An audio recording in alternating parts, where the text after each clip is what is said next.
Yeah, super happy to have you both on the show. I know, I think JokeDAO, I'd let you guys do an intro, but just personally, I think JokeDAO is doing some of the most interesting stuff in the DAO space today. And really excited to let the Arbitrum community know about it. Obviously Arbitrum is integrated with JokeDAO, but I know we want to see a lot more activity in terms of launching DAOs on Arbitrum. And I think you guys have one of the best launch pads to be able to do that. That's a better pitch than I think I could give. Do you want to just give it again? That was great. Yeah. Love that. Good. Yeah. That's a really, I think, wonderful way to put it. Is we're a platform for contests, and so it's very, very simple how contests work. A contest creator puts out a prompt to a community that says, what should we prioritize? What should we work on? Where should we deploy capital? What NFTs do we want to buy? Right, and then everyone can respond with a submission, and then they can vote on their favorites. And within that framework, you can decide who you want to submit. You can decide who you want to be the community that votes. So you could just have a whole community submit options of what they want, and then just have a jury pick. And you can do any range of contests, and I can run through those in a bit. But we've just seen a whole range. But the really fun thing here is exactly what you said, which is when you think about doing this, what you're doing is you're minting a voting token so that you can vote on chain on Arbitrum, right? You're releasing that to your community, and then you're setting an objective with your community about what you want to do. And so when you have a community, when you have an objective, and when you have this token in Arbitrum, you now have a DAO, right? And so without even knowing what a DAO is or caring what a DAO is, you effectively have a tokenized community. And then you can integrate with all these other services out there. I think long term, we really want to work on that, of really helping everyone who launches something through us to be able to integrate and even execute their decisions through those other services too. But it's just the easiest possible way to create a DAO. We have people who just go on our site and just create tokens for fun, because if you were ever experimenting with tokens, it's an easy way to do it. And these don't even need to be financialized, right? You can make them non-transferable. You can just airdrop them in your community so that no one can even trade them if you want to. So it's totally up to you how you design that token and how you design the contest as well. And we just want to make it as frictionless and easy as possible. Also, welcome Sean, my co-founder, the technical genius behind this whole thing. Hey, all.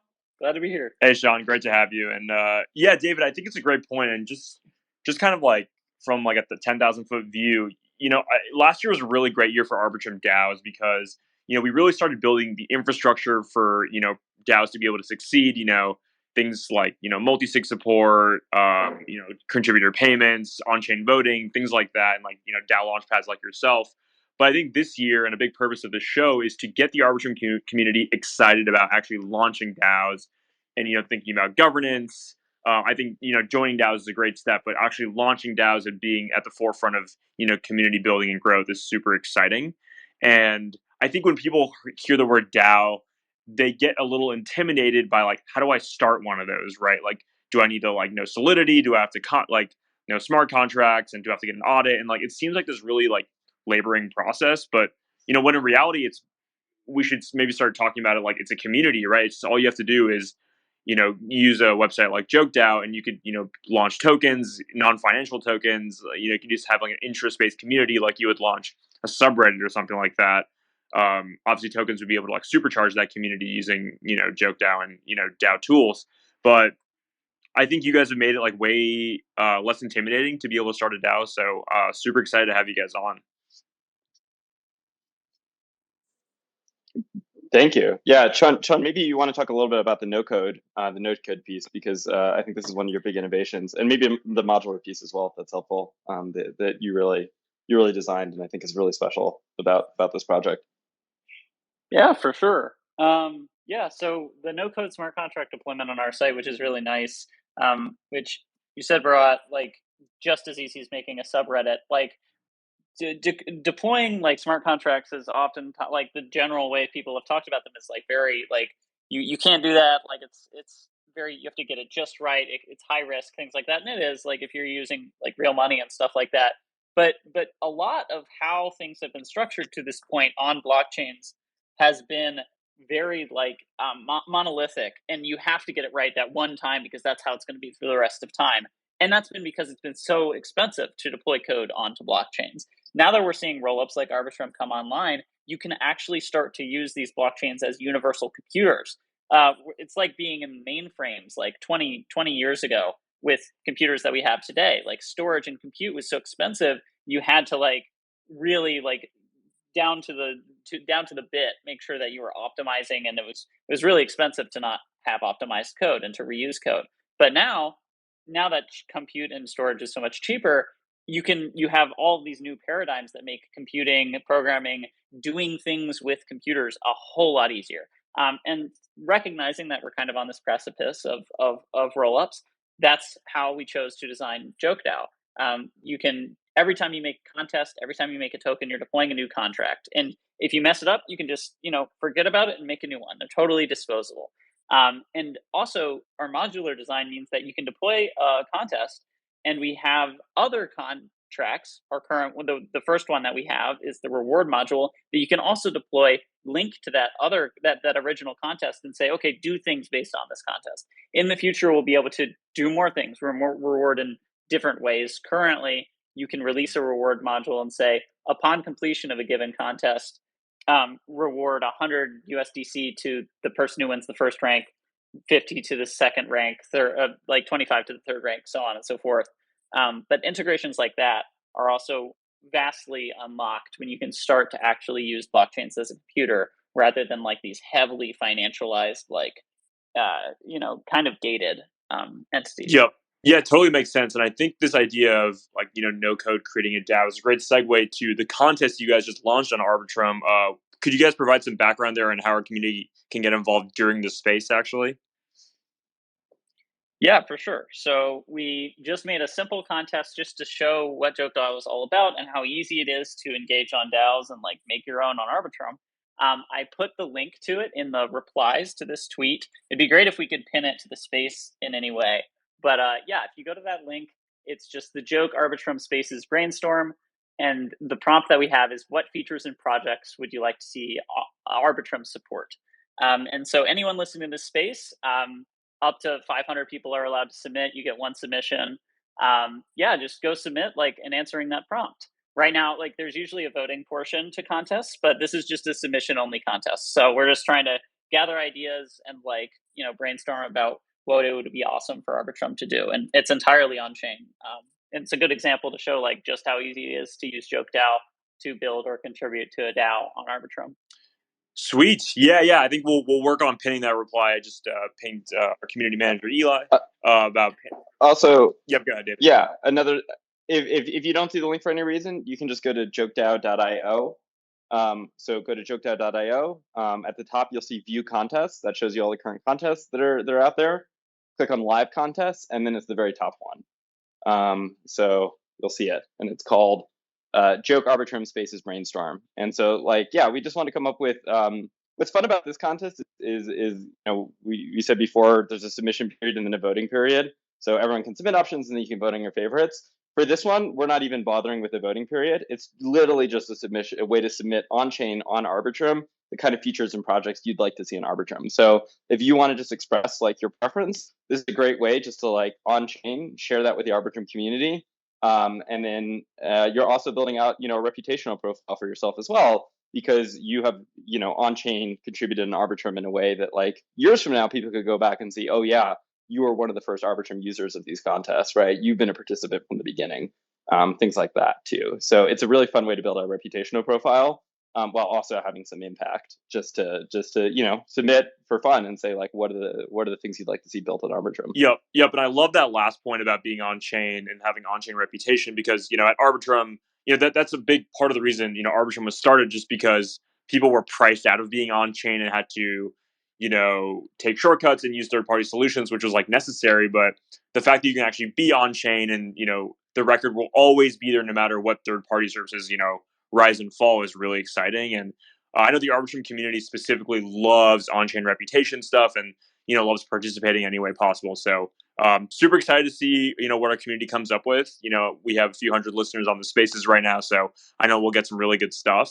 And, I know I'll definitely be looking after the call to see what people come up with, and potentially even like highlighting a couple of DAOs that people come up with, because it's I think it's going to be a Cambrian explosion of DAOs this year. And Arbitrum is one of the only chains, one of the only layer 2s really thinking about this, so it'll be great. So kind of moving on into the questions, Sean and David, you guys are really at the forefront of thinking about DAOs, and I think you guys have like a special perspective that a lot of people don't have. What like have you guys seen in the DAO space over the last year, and what has been kind of exciting you? I think, like I mentioned, you guys are a great experiment, a really exciting experiment. But what's some other stuff that's exciting to you beyond some of maybe like the Constitution DAO stuff that we saw in late 2021, when I feel like a lot of the highlights or like the spotlight was on DAOs. But since then, what's been some exciting stuff you've seen? Oh, you're asking us not to shill ourselves. This is hard. I already have you guys Man. taken care of. Oh, oh man, yeah, difficult. So much more I want to shill. No, I think I think what I'll do a half shill. How about that? Right. We'll compromise here. Like what is really exciting about the DAO space is composability, meaning that all of these different projects can be totally interoperable with each other. So the tools can be interoperable with each other. The DAOs themselves can be interoperable. They can swap tokens with each other and then have like aligned incentives while also investing in each other. Things like that I think are really exciting to think about for the future. What we're, I think what we get excited by is when you break DAOs back down to basics, like just the simplest thing and the simplest use cases that work. It's usually a community that's trying to pull capital together for a cause, and that's it. And there's all sorts of different ways to do that. And so like Juicebox is like a project we really love. It's been really supportive, and that's just a great way to pull capital for a cause. Where it's like you set up a Juicebox. This is how Constitution DAO was done, right? With your Juicebox, and then everybody else can just fund in. And you get people all around the world who you've never met before, and they're all going to support this common cause, right? Like that. I think you could also see stuff like Party DAO, which just launched their V2. It's a bunch of people pulling capital to buy an NFT. So they all pull the capital and they say, what NFT collection do we want to like put all this capital towards? And now we can afford an NFT that none of us could afford individually, right? Just like you can afford the Constitution if you can't afford it individually, right? You can like kickstart for campaign. And you just see like when people collectively combine, the capital, and that can be financial capital, but also social capital, DAOs become this really, really powerful tool, probably because sure, people are like, might be able to get some sort of investment in the token, but it's really powerful because the combined impact of that money or that capital or that social capital of that community is far greater than any individual element, and it's just an easy way to do it. So the reason this is a half shill is because I think what we always think about is like what is the base layer for doing that? Like what is the one thing that's missing from all of that? And it's like deciding, right? Like just deciding how you're going to deploy this capital, like deciding what NFT collection you want, deciding what your project's going to be, right? Deciding it. And so like we really think about ourselves as almost like this is why it's a DAO creation tool, is because we're the first step, and then we can integrate long term with all these other services so that you can come together, pull capital, decide how you want to send it, and then you can send it. And so like the stuff that Sean was talking about before with like the rewards modules, like that's really exciting because now we've enabled rewards pools, and there's all sorts of cool use cases for that. Like if you have a project you want to do, and you say like, I'm working on this project, who wants to build it? You can have a contest, a bunch of people can reply, and then the winner gets funded to actually go build the contest, right? It can be like a grants round, or the winner, the top winners get like some small amount of money for submitting a great idea. You start thinking about what we're doing, like we're building out this rewards pool as a way of like pulling capital together. And then it just becomes really exciting because you can deploy that all across the DAO ecosystem. And I think where DAOs get really, really exciting is how they can work together and how the DAO tools can also work together. Because like fundamentally, that's the principle of the DAO, which is like our combined effort is greater than any of ours individually, right? Our combined capital is greater than any of ours, like, and can do so much more than any of us could all do individually as well. So that's the kind of thing I think that gets us excited. Sean, would love to hear your thought too. Yeah, I think that's a really good point. Other stuff we've seen in the space, I think things that enable like we use this term a lot when we started JokeDAO, is like bottom up organizing. Like a lot of what we've seen in crypto so far in Web3 has been like very similar to like corporate structures, very like like in how our government is formed and stuff like that. Like there's an authority, like there's a group of people, and then like there's a community, right? And like that's a very helpful model for a lot of things. But what the infrastructure hasn't been able to support super well to this point has been just a bunch of people getting together, just like a subreddit or just like a Discord or something like that, and doing things together as peers and not having this like hierarchical system, which is necessary in some places, but like honestly can suck the fun out of a lot of things. So I think what I'm most excited about is especially Guild and Juicebox combined with JokeDAO provide everything you could need as a group of people to organize and do things together. You can pull capital with Juicebox. You can decide what you want to do and how you want to do it with JokeDAO, and you can get connected and get plugged in to all like a bunch of other communication software and have token gating with Guild. So yeah, interoperability is big, and the ability for just like permissionless but also permissioned groups of people. Like you can have a small group that are all peers, but that's still permissioned because like you need to know people to get in, or you need to be friends, or you need to have an NFT or a token. Like enabling this more like emergent and iterative group organization is what I'm most excited about, and those are some of the tools that I'm really excited about that enable that. Yep. Yeah. No, I love that stuff, and I think the idea of like non-financial tokens is like really exciting to me because going back to the Reddit model and stuff, the reason why Reddit was so successful is because people were just excited to be there and like you tracked your growth in community by your reputation or your karma points or some sort of like non-financial reputation, whether it was a badge or something like that. And I think tokens can definitely supercharge communities, but I think building a community first and getting people excited about actually organically growing the community by like making good contributions to it and building up reputation in the community is really exciting. And I think a lot of the DAOs that exist today, or the most powerful ones, are like protocol DAOs where it's like tokens first and then they like just kind of shoehorn governance in there, which is totally fine.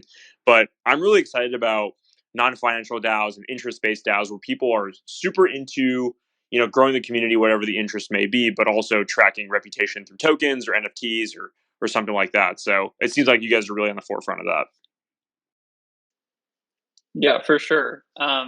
That's we have this term called like disposable tokens that's actually came from like a functional need, and then we also like saw that people like were really interested in it generally too, because like all these protocols like they want to give actual utility to their tokens, not just have them be some speculation tool. But what we started with is like, okay, we want to be able to deploy to any EVM compatible chain. There's a problem in that bridging can be a real pain in the butt sometimes. Like it is high friction to get people to bridge a pre-existent token.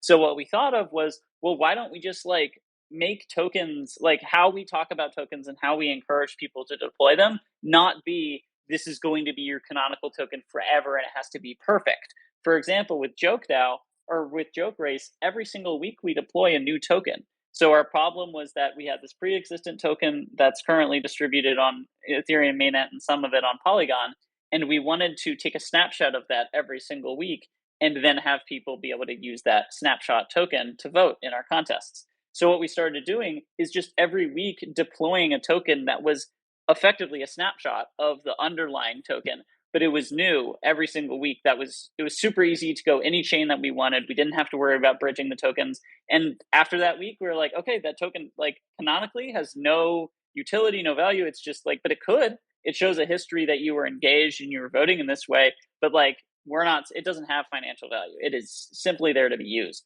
And it creates a really cool history, social reputation, utility for the week that it's being used in the joke race. But yeah, this concept of disposable tokens is really interesting. And we've seen multiple protocols come to us and be like, whoa, like we would love to have this model, because if you have a token, right, say like an underlying joke token or a uni token or, like some canonical token for a protocol, and that token is going to like make like, you holding that is going to give you more than just the thing itself. But people might say, oh, like if you hold this token, like then you get voting power in these 5 governance things, right? Mm-hmm. You have these derivative tokens that aren't financialized, but are used for utility, and they're based off of the snapshot of an underlying token. Like it just creates so much more utility and value for communities and like the effectively programs that we're running to organize and do things as communities, which we've called tokens to this point, but really like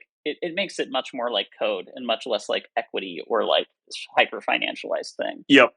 Yeah, for sure.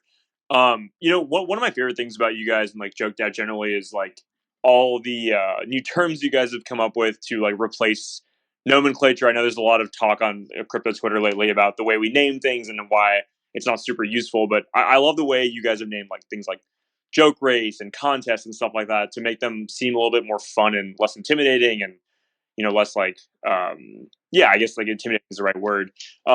the thing that really struck me first about JokeDAO was this idea of joke race. Would you guys mind explaining what that is to the community? Yeah, I'll talk about the joke race. Joke race is a weekly race that we do, a weekly contest we do, that initially was for favorite jokes around a theme. And so we would partner with different communities, like developer DAO we'd partner with and say, tell a joke about developers. And then you would, everyone could submit, and then every single week from 12 to 12:30 p.m. Eastern time is the actual race where you have the voting period open. So if you hold any joke tokens, then you get the weekly voting token airdrop to you. It's a perfect example of what Sean said. You hold this like canonical token, you're getting these disposable tokens every week that have no value whatsoever. But they allow you to vote on any chain. And so we've actually now moved that where we're expanding the joke race. Now it's not just about jokes. Right now we're in the middle. We just started doing a series of like best of 2022. So like this week's is like what was the best meme of 2022, and we're gonna like nominate. We're gonna have like who's the best VC 2022. Try to get them all to compete with each other to try to win the joke race. And then about 6 weeks from now, we're going to do one on Arbitrum that we're really excited by, and so hopefully we'll be announcing that one over time as well. But this is just a great example where the token itself is on mainnet ETH, and so we can drop disposable tokens to run our own governance, our own voting, our own contests every week on any chain that lets us do our governance on Arbitrum, even though we had originally launched on a mainnet ETH. And I bring that up because it really goes to Sean's point. Like if you have an NFT community where all your NFTs are on mainnet ETH, you can still do all of your governance, decision making, etc. on Arbitrum using this model. All you have to do is get a voting token and just airdrop it to your community, and you're effectively now running your whole community in Arbitrum, even if the NFTs themselves were on mainnet ETH. So it creates, it's almost cross chain in a way, in a really, really exciting way for us too. Yeah, just a little note. We have our first submission to the contest, and everyone has about 6.5 minutes left to submit. So if you haven't submitted what features or projects you'd like to see Arbitrum support, do so in the next 6 minutes or so, and then submissions will be closed. I also want to add that the other fun thing with Joke Race is we give joke tokens to people who vote on the winning option, and the winning option is never first place. So there's a whole game theory mechanism where usually it's second place that wins, and if you put too many votes towards your top option, you lose. And so people end up collaborating a lot with each other. If you say JokeDAO Maxi in your Twitter bio, you can actually join a guild that will get you weekly voting tokens as well to participate, as well as a Telegram group. So people conspire and they play this thing together to try to all work together in order to win, so that they can then win these joke tokens every week. The winning option, whatever that is minted as an NFT. And then we sell those weekly as well. So there's one NFT per week, and that gives you, whoever buys that gets to join what's called the Joke Race Council. And the Joke Race Council is really like the executive committee of everyone dedicated to expanding the joke brand. And we have about 25 people in there who are all like super crypto OGs. And we just feel really lucky for who we've managed to draw into that community so far. So that's, it's fun because I think to go back to the point about reputation, we tend to think that there's like 3 different types of incentives that you can have. And so that's reputational, social, and financial. And so, there can be this financial incentive that, if you win, you submit the winning option, it's minted as an NFT, it's sold, you'll get 20% of that sale. So people are incentivized to participate in this every week because 20% of the winning sale of like 1 or 2 ETH, I mean, people are winning, like 0.2, 0.3 ETH every week just by playing this, right? But, the chances that you win are low. And so then it has to be about fun, right? And so having a social incentive where you can meet other people and you can collaborate with them, that really goes to your point, Parat, right? Like we really want governance to be this really fun thing where it's a little chaotic and you are really inspired to build relationships with other people, because that's fundamentally what governance should be about. It should be about, like, to make good decisions means building good relationships. To make a good DAO means building good relationships. And so if you can use these contests as a way to have the right incentives in place that people start building relationships with each other, that's actually what creates retention, which has always been a big issue, right? As well. And then the final piece is reputational. You're doing this all on chain and you're building an on-chain resume that you have participated this many times. You've tended to vote in alignment with these other people. You now have a social graph, right? That these other people tend to share your taste. You tend to vote on winning options. So you tend to be very popular, right? Like people listen to you. Or maybe you tend to vote on an option that like loses, but it has a lot of passion, where like the people who vote for it give 100% of their votes towards that. Like this is all really meaningful data long term, right? And being able to build out our reputational profiles to say like, what kind of participant are we? Like what's the kind of impact we tend to have? I'm imagining like a world in the future where you'll have a DAO that'll say like, how should we spend all this money in our treasury? And you'll maybe have somebody who like writes in a totally losing option, right? They put in like something that no one else supports. And then 5 years later, because it's all on chain, you can go back and you can say, actually, that person's option would have gotten us $1 billion. That was clearly the best option, even though nobody supported it. And because it's still on chain at that point, they might still have a great reputation that other people can like start airdropping them tokens or, trying to bring them into their community or like getting them involved. And so it's just like all of these ways, like even if you lose in a given contest, you could still be building out a really, really powerful profile for yourself long term in terms of what you're doing. And that's the kind of stuff we get really excited by. Yeah, 100%. I think like the stuff you mentioned about it being fun first, then you realize you're doing teamwork and governance and stuff like that. It's almost like doing like a class group project that's like super boring, which may be like regular governance, comparing it to like maybe like playing sports with your friends where like you're doing something and a byproduct of it is like the teamwork that you're doing. And you're like, oh wait, yeah, we also built these great connections along the way and we're voting on stuff to do, but we didn't really like think about that as like the primary function of this. And then you end up just like having fun in the meanwhile. So it seems like you guys are really doing that for like on-chain voting. So it's great to see. I know we have about 3 minutes left. I would love to see more submissions. I know people are probably trying to juggle listening to the spaces and trying to submit proposals as well. So, maybe it'd be a good idea for people to work on your submissions now for the next 3 minutes before submissions end. And we can start voting on them as soon as the spaces ends in a couple minutes. Shaw, I don't know if we can extend the submission period as well. If not, no worries. But would love to see some more submissions rolling. Unfortunately, we can't. We got 2 minutes. Cool. It's static, but we can definitely run another one. But there won't be a voting period for this because there's no voting token for it. Right. Just submissions. Yeah. Cool. Okay, sounds good. Well, if there's about 2 minutes left, I encourage you guys all to click on the link and throw something in there. Would love to see some on-chain participation.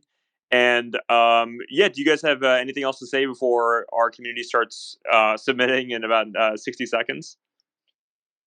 This is also a warm-up. 6 weeks from now, we're going to be doing a joke race around Arbitrum and around favorite Arbitrum projects. So start thinking and about those. It'll probably be something along the lines of like, what was your favorite Arbitrum project of 2022, and having a contest for that. I just want to highlight for DAOs out there, looking to make decisions. Like, you can use this for sponsored contests, you can use this for bounties, you can use this for grants processes, you can use this to hire talent, right? You can use this just to like improve proposals. You put a proposal out there, other people submit alternate versions of it.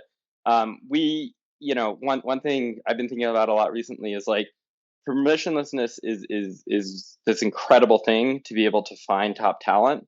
You don't necessarily want anybody just joining your DAO. Being able to like use these kind of processes to vote on who you want to nominate, who you want to represent you, who makes financial decisions within your DAO, things like that. That's where it becomes really powerful.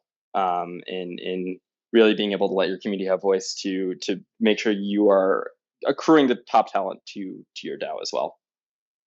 Sweet. Great. Well, I think that's probably a good place to end it today. Really appreciate you guys coming on today and talking about JokeDAO. I've mentioned it before, but it's really one of my favorite experience in the DAO space. And you guys are, you guys are framing DAOs in a way that's so accessible and like really fun that I really think it's going to, inspire a big explosion of DAO creation this year, especially on Arbitrum, where I know our community is really excited about that. So yeah, appreciate you guys coming on and looking forward to 6 weeks from now where we do the joke race in Arbitrum 1. Let's do it. It's JokeDAO, and if you follow us on Twitter, you can join our Telegram, DM us there. Any questions you have, we're always glad to collaborate. Cool. Yeah, thanks so much for having us. Cool, guys. Take it easy. Pleasure. Bye. Bye.